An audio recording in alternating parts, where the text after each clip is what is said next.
Hey guys, welcome back. Naj Kazi here. In today's video, I'm going to discuss Section 2, Part 1 of the CCNA exam. In particular, I'm going to discuss topics like LAN switching concepts, MAC address, ARP or Address Resolution Protocol. How do devices talk to each other on a local area network?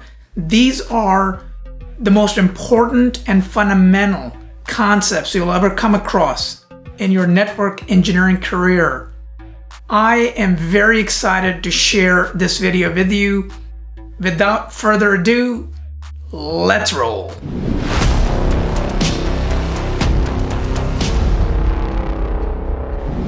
Welcome to CCNA 200-301 course. Today, we'll focus on Section 2, Part 1, Local Area Network, Wired and Wireless. In particular, we're going to focus in on LAN switching concepts. Here are the topics I plan on covering today: Ethernet overview, switching fundamentals, and finally I'll wrap it up with VLANs, VTP, and trunking. So let's first look at Ethernet. So Ethernet is a layer 2 technology that allows us to send frames. It's defined in IEEE 802.3 standard. It was initially designed for LAN-based communications, even though it has been extended to work over wide area network as well as a last mile handoff. And copper happens to be the most common physical media used in providing Ethernet technology. However, fiber optic is also common in the data center and large campuses, and also service providers heavily utilize fiber optic due to the distance limitations of copper. Now let's quickly talk about Ethernet. It's more for provision than anything. If you guys recall, when we looked at the OSI model in Section 1, Part 1 video, Layer 1 has some limitations. I'm not going to go through each and every element, but I'm just going to give you the gist of it. Layer 1 cannot communicate with upper layers. And what is Layer 1? That's your electrical signals, that's your photons, that's your radio frequency for wireless connectivity. It's the medium. It does not have any smarts. It's, at the end of the day, it's all about sending bits and bytes at a binary level, zeros and ones. Layer 2 is where we start to add intelligence to our network. This is where things like MAC address come into play, also known as hardware address. We have things like LLC or logical link control, and we'll talk about those details momentarily. But that's why we need Layer 2. We need higher layers in the OSI model, because higher layers is where the intelligence gets added to the network. Now let's do a quick review of the OSI model. I'm not going to go through each and every element, but let me draw your attention to the second layer of the OSI model called data link. Data link is further subdivided into two different layers. One is called LLC and the other is called MAC. MAC deals with Layer 1, whereas LLC deals with Layer 3, which is the layer above. Now let's discuss a very important technology from Ethernet perspective called CSMA-CD. Stands for Carrier Sense Multiple Access with Collision Detection. That's a mouthful. What does that mean? Let's take a closer look. So what ends up happening with CSMA-CD is that we have a shared media. So we got all these hosts, as you can see here, A, B, C, D, they want to talk to each other. If there's a collision that's detected, the frame has to be retransmitted. What that means from a Layer 1 perspective is that when a collision happens, that means electrical signals got jumbled up because multiple hosts were trying to transmit data at the same time. And when that happens, the frame at Layer 2 gets corrupted and it has to be retransmitted. And the second thing that CSMA-CD handles is the carrier sense piece of it. Listen before you transmit. And that means each host on this shared media wait its turn, or the carrier signal, so to speak. And when it senses that the signal is idle, it goes ahead and sends data or frame. When the carrier is not idle, then the host waits its turn. That's what CSMA-CD handles. The ability to be able to retransmit if there's a collision, and the ability for the host to listen before being able to transmit data. Now, there are multiple flavors of CSMA-CD. What I want to bring your attention to first is the top left portion. And what we have at the top left portion is what's called contention-based access. And this is where technologies like Ethernet and wireless come into play. Stations can transmit at any time, however, collisions exist. And whenever there's a collision, frames have to be retransmitted. CSMA-CD is used on Ethernet networks, which are physical wired networks, on wireless networks, which are the 802.11 standards. We have technology called CSMA-CA, and CA stands for collision avoidance, meaning we avoid the collisions to begin with instead of having to wait for the collisions to occur. On the bottom right-hand side of the screen, you're seeing controlled access. Technologies like Token Ring and FDDI, or Fiber Distributed Data Interface. Now, these are obsolete technologies, but they had an edge over Ethernet in a sense that only one station could transmit at a time, and the other devices had to wait until that station was done transmitting data. There were 0 collisions, and some deterministic networks use Token Ring. But like I said, this particular element is pretty much obsolete at this point. All the networks today that are Ethernet based use either CSMA-CD or CSMA-CA. Here's the algorithm logic of CSMA-CD. First, station is ready to send frame. When it senses that the channel is available, if the channel is free, it goes ahead and transmits data.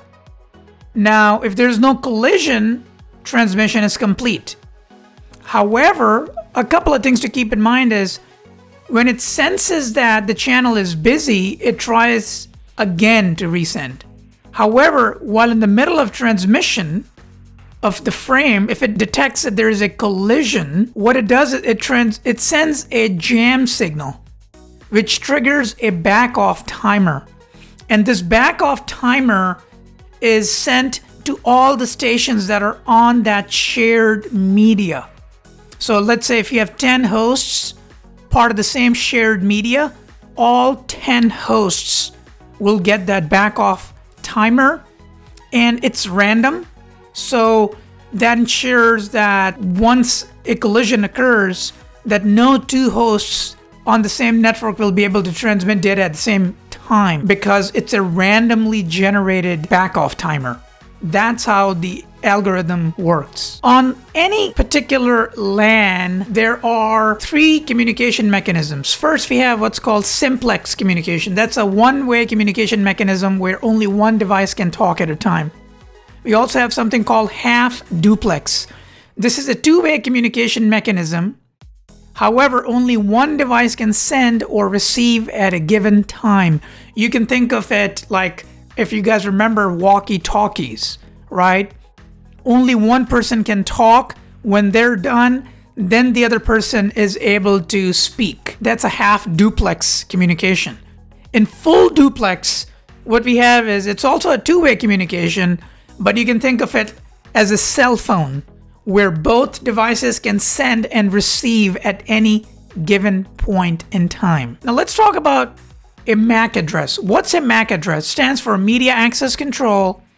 It's a 6-byte long address physically assigned to network interface cards, or a NIC card. In layman's terms, what that means is any device that has a network interface card has a hardware address associated with it. It's also known as a burned-in address, or BIA. It's usually written in one of the following two formats. You have either with colons in between each octet, or you have these dashes between each octet. Like I said, it's a 6-byte long string of MAC address, and it can be further subdivided into two halves.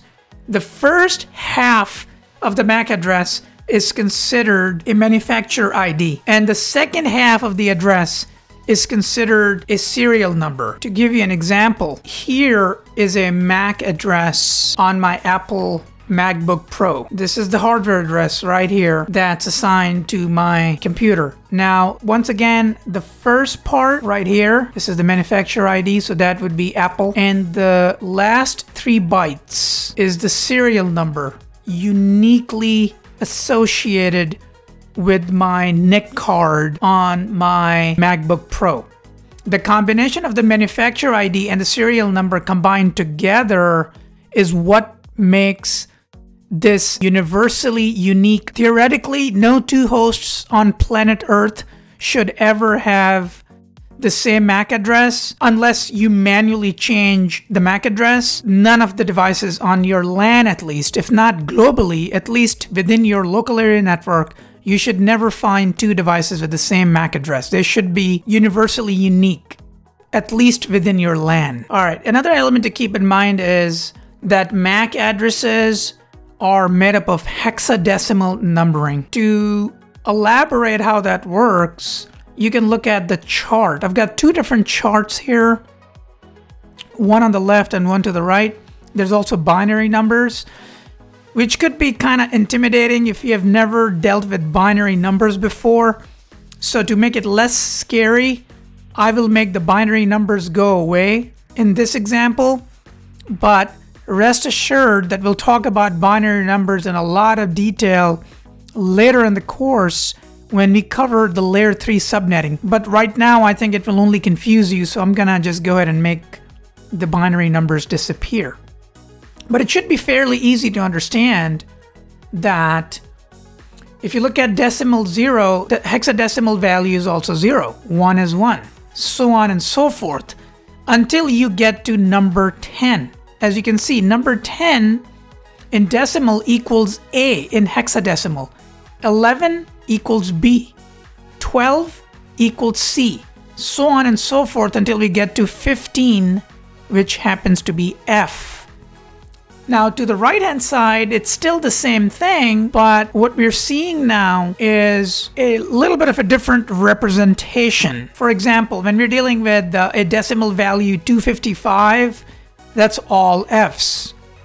And when we're looking at a decimal value 0, that's 0, 0. Because this is how hexadecimals are actually represented in the MAC address format. So if you guys recall the MAC address that we just looked at on my machine, on my MacBook Pro, the multiple octets that it had, that's how they were represented. There are two values, so something to keep in mind. Now let's quickly take a look at the topology that we'll be working with today. What we have in this topology, and I'll use this topology to explain a lot of different concepts.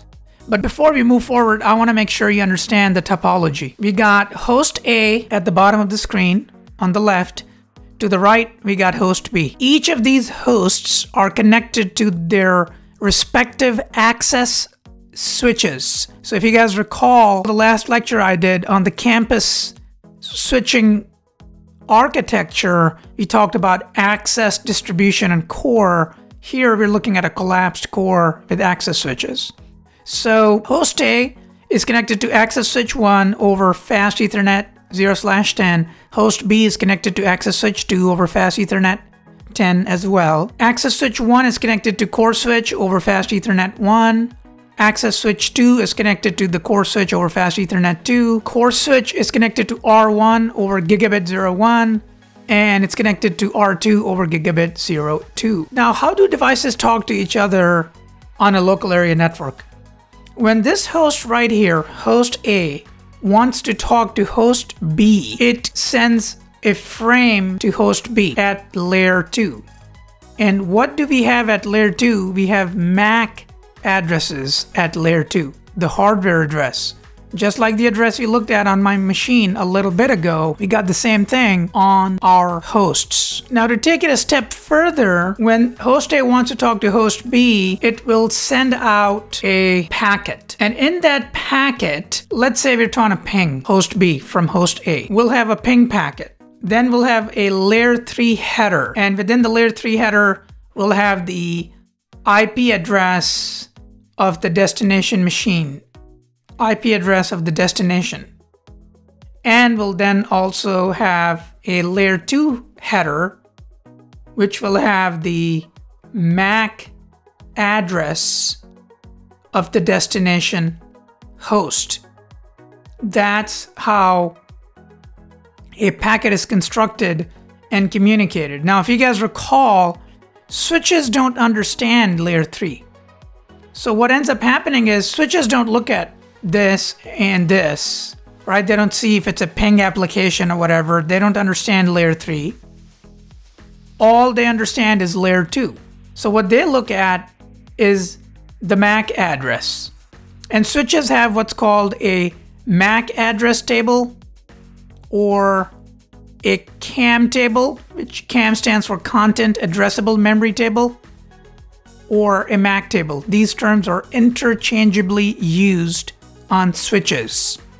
And at the end of the day, what that is a database of all the devices that are on that switch, that are connected on that switch. In this particular instance, we should have the MAC address of the following devices on these switches: R2, R1, host A, host B. Let's go ahead and take a look at this topology that I've built in Packet Tracer on the command line interface to see if that is actually the case.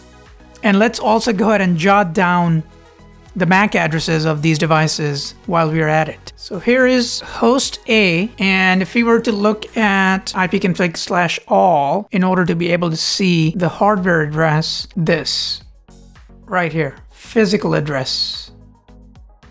This is the one. This represents the physical hardware address of this machine. So any other machine on this LAN that wants to communicate with this machine, the destination address should be set to this value in the layer 2 header. We'll talk more about the layer 2 header as we continue moving forward, but that's what we need to do. What we should do to make things easier for us is to identify the MAC address for each device so we can easily see things through in our topology. So I'm gonna go ahead and do that right now. Just like that, I was able to go ahead and extract MAC addresses from all the devices. Now let's go ahead and look at the database of our switches to see if they're seeing these MAC addresses in their MAC address table or CAM table. Here is access switch 1. Let's look at its MAC address table. Currently, it's only seeing one MAC address, it seems like. That means the ARP process, or the address resolution protocol, hasn't taken place across the entire network yet, because I just configured this lab and had these devices turned on. That said, let's jump right back into the presentation. Here's how the Ethernet frame looks like. If you were to zoom in at layer 2 into the Ethernet frame, this is how it looks like. We have a couple of different fields here that I would like for you to quickly take a look at. We got the destination MAC address field. So this is where we would put the MAC address of the machine that we're trying to access. Source is ourselves. So if I'm host A, this would be my MAC address. I'll call it MAC A. And if I'm trying to get to host B, the destination MAC would be MAC B. Ether type is the type of traffic we're dealing with. Payload contains whether it's IP packet, ARP, etc. And the data is up to 1500 bytes. And then the checksum, CRC checksum, which is 4 bytes. But what's most important is the MAC header size. That's 14 bytes in length. That's 6 bytes for the destination MAC address, 6 bytes for the source MAC address, and 2 bytes for the ether type. So 6 plus 6, 12 plus 2, 14. That's 14 bytes right there. That's your MAC header size at layer 2. And on top of it, you got the data payload, which is 1500 bytes. So typically an Ethernet type 2 frame is around 1518 bytes. Once again, because 1500 bytes happen to be the data, plus 14 for the header, plus 4 for the trailer or the CRC checksum. At the end of the day though, guys, I want to bring to your attention that all we care for is the data, the payload. We need to make sure our job as network administrators is to make sure that whatever the actual payload is, the application payload or the message that we are trying to deliver, that it gets delivered from source to destination. Everything else that we have to deal with is something we have to deal with as network engineers. That's why we get paid the big bucks, relatively speaking. But at the end of the day, it's about delivering the message that's encapsulated within all those headers. Just want to make sure that you guys keep that big picture perspective in mind. Now let's go slightly deeper into the switching fundamentals. So what is switching? Switching is a process of sending frames across a network from a source to destination. And there are a couple of things that I would like to talk about that led to the evolution of switching. In the beginning, in the olden days, like we're talking 1970s and 80s, we had hubs. And hubs primarily transmitted electrical signals at layer 1. They were layer 1 devices. They were called multi-port repeater because you literally had a single wire that would connect all the ports. So for example, here you're seeing all the ports up front.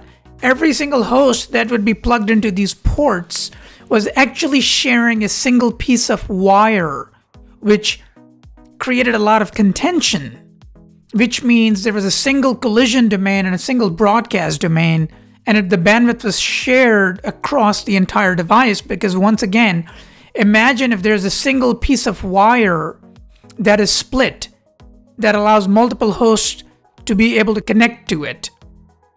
And then it was a half duplex communication at the end of the day, meaning only one device could speak or listen to, or could send or receive data at any given point in time. Then that led to the evolution of a layer 2 switch. Layer 2 switch, it forwards and receives frames. It's a layer 2 device. There's dedicated bandwidth per port. So if you have a 24 port switch, each port has its own dedicated bandwidth. There's no single wire concept here that all the hosts are sharing. Here, each host has a separate port dedicated to it, and it's a dedicated bandwidth. There's a single collision domain per port. However, there's a single broadcast domain per device by default. But we could change that broadcast domain. We can have multiple broadcast domains, but by default, there's only a single broadcast domain to begin with. But collision domain wise, you're looking at a collision domain that's per port. And it's a full duplex communication device, meaning if it's a 100 meg port, the host is able to send and receive at 100 meg. So it's able to send data at 100 megabits per second, at the same time able to receive data at 100 megabits per second. And that led to the evolution of layer 3 or multi-layer switch. This inherits all the features of layer 2, but it's capable of layer 3. So it's a layer 3 device. It also has layer 4 intelligence, hence the name multi-layer switch. Most of the switches you'll see in networks today have layer 3 capabilities. Now, whether or not the end customer ends up using that switch as a layer 3 device is their choice. But most of the switches that you will see today in the network have layer 3 capabilities. Now let's talk about a collision domain versus broadcast domain. Once again, looking at these hub devices, hub was a layer 1 device. As I said earlier, you can think as if all the ports that were available, they were all part of a single wire. And then every time multiple hosts started talking to each other, the frames would collide and be corrupted, and then the frames would have to be resent or retransmitted again. Whereas with the switch, you got a different situation going on. Each host is physically plugged into a switch with a dedicated port, and each port has its own unique collision domain. However, at the end of the day, we could have all these devices part of a single broadcast domain. Once again, that's a default behavior.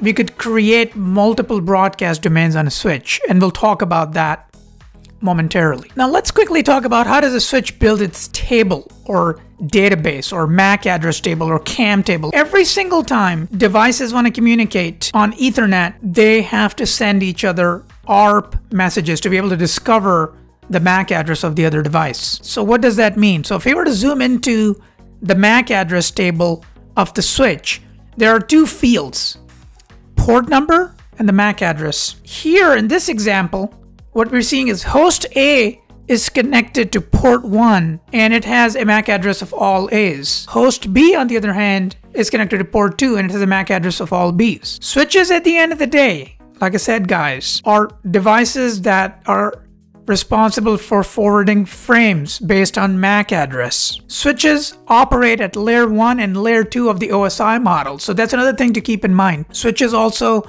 deal with electrical signals because at the end of the day, each port has a device plugged into it, and the host that's plugged into the switch via that port and cable is sending electrical signals.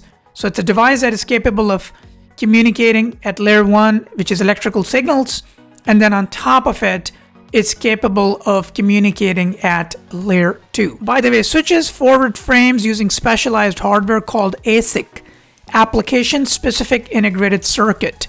These are specialized chips that are built into the switches, and they allow switches to be able to process information at a wire speed. They provide extreme low latency, low cost, and high port density. Now let's talk about one of the most important concepts you'll come across in your networking career, and that is ARP, or Address Resolution Protocol. What is it? How does it work? As I mentioned earlier, every single time you have a device that's on an Ethernet network and it comes online for the first time, what it has to do is it has to discover other devices on that network via the process of ARP, so it figures out how to communicate with them. Now, at the end of the day, ARP is where we already have the IP address of the other device. So let's say, for example, if router 1 wants to communicate with router 2, router 1 has the IP address of router 2 already. Okay, once again, IP addresses are logical at layer 3. MAC addresses are hardware specific. They're burned in hardware addresses at layer 2. So R1 wants to talk to R2. It has to be able to construct a frame that has R2's MAC address, otherwise it won't be able to communicate on Ethernet. So it sends ARP. And what it is you already have the IP, you need the MAC address of the other device. MAC is the question mark. And the way it works is R1 constructs a frame, and this is how the frame looks like. Let's do a quick whiteboard. So R2 constructs a frame, looks like this. It has the IP source address, it has the destination IP address, it has the source MAC address, and it has the destination MAC address. So if we were to go back to the diagram, let's quickly take a look. So R1, if it's constructing the ARP frame, it's gonna put its own IP address, which is 10.10.100.1 in the source field. So let's go ahead and do that. 10.10.100.1. The destination IP that it's trying to reach is 10.10.100.2, which is the IP address of host 2. And then the MAC of source A would be its own MAC, so R1 MAC.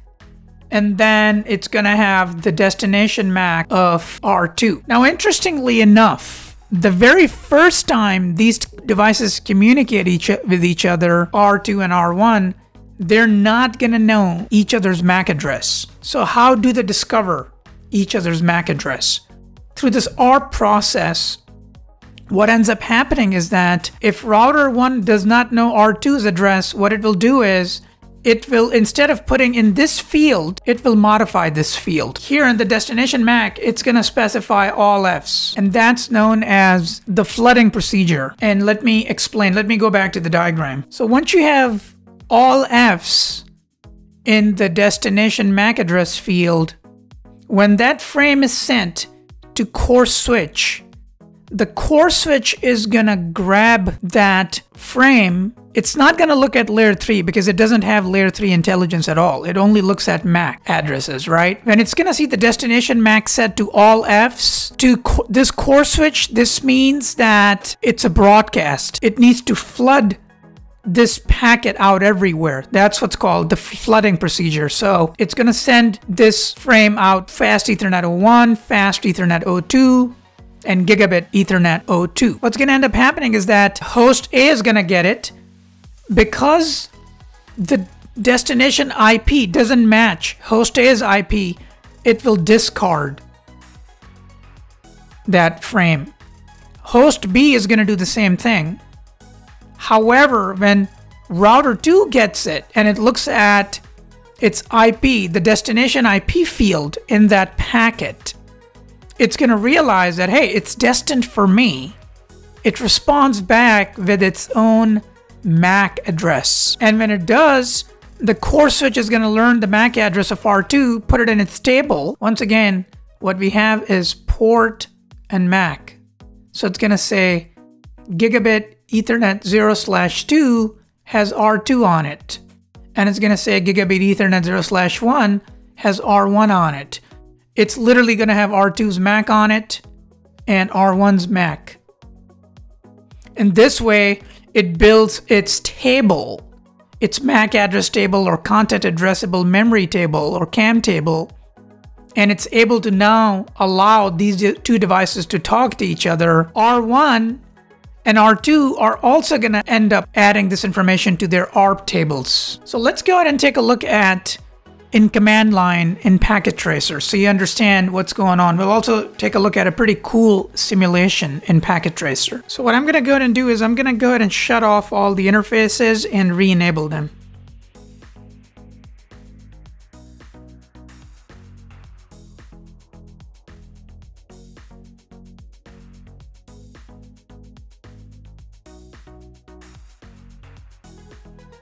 And we'll quickly go ahead and then do a network simulation. And in this network simulation, we're gonna just look at ARP. So you guys get to see how this works. As you guys can see, core switch got that ARP message from R1.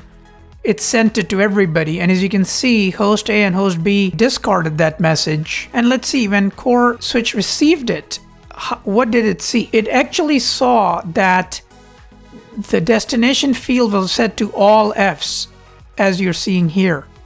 And then it had the source IP of itself, 10.10.101, and the destination IP of 10.10.100.2. So this is how you can do a packet analysis. Now, because this is Packet Tracer, I can't run a debug ARP command. For some reason, it's not supported in this version of the Packet Tracer that I have, even though it's the latest version. But if you had access to real gear, or if you had GNS3, you could quickly fire that up. But I wanted to show you the network simulation piece of it because I think it's really cool, and you get to see at a much deeper level via a GUI how that looks like, which I think is pretty cool. And one last thing to think about, guys, is ICMP is a bidirectional communication. It's composed of two messages or two packets.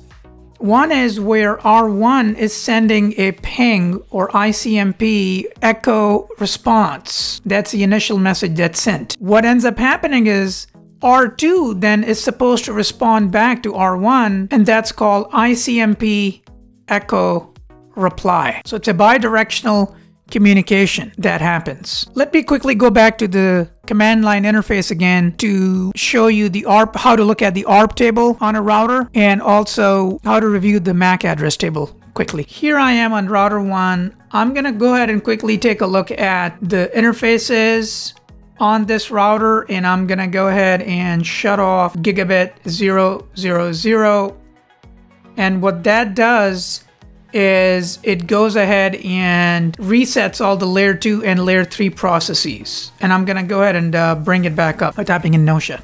By the way, when you type in do in front of any command, you don't have to be in the privilege exec mode to be able to run the show command. You can do it from any mode you're in. So it's a pretty cool trick. I believe I shared that with you in some of my previous videos, but I wanted to bring that up again. I'm gonna go ahead and look at my ARP table. I should only have my own IP address. If I'm gonna go ahead and ping router 2, which is 10.10.102, watch what happens. You see, we lost a packet, and then after that, we had a successful ping.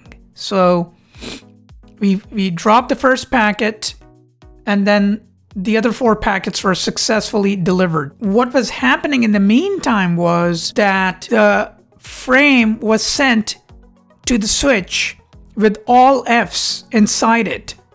And what the switch did with that frame here, in the core switch in our example here, was that it looked at, let's quickly take a look at it, show MAC address table. And it looked at it, and assuming it didn't have an entry for the MAC address of router 2, it's sent out a broadcast out all the ports except the port that it initially received the ARP on. And then when router 2 responded back to it, it added router 2's MAC, plus it added router 1's MAC when the initial request came in for ARP. And by doing that, it was able to build its MAC address table. So it's a hop-by-hop communication idea. Each device has to do that within an Ethernet network. Each switch and router has to do that. And as a matter of fact, even a PC has its own ARP table. So if you were to ping again, you're gonna see we're not gonna drop the packet, because if I were to look at show ARP, as you can see before we did the ping, we only had our own IP. But after we did the ping on router 1, we now also have router 2's MAC address in our ARP table. And as long as we have that in our ARP table, we should now be able to construct frames and send directly to R2 through the switch in the middle.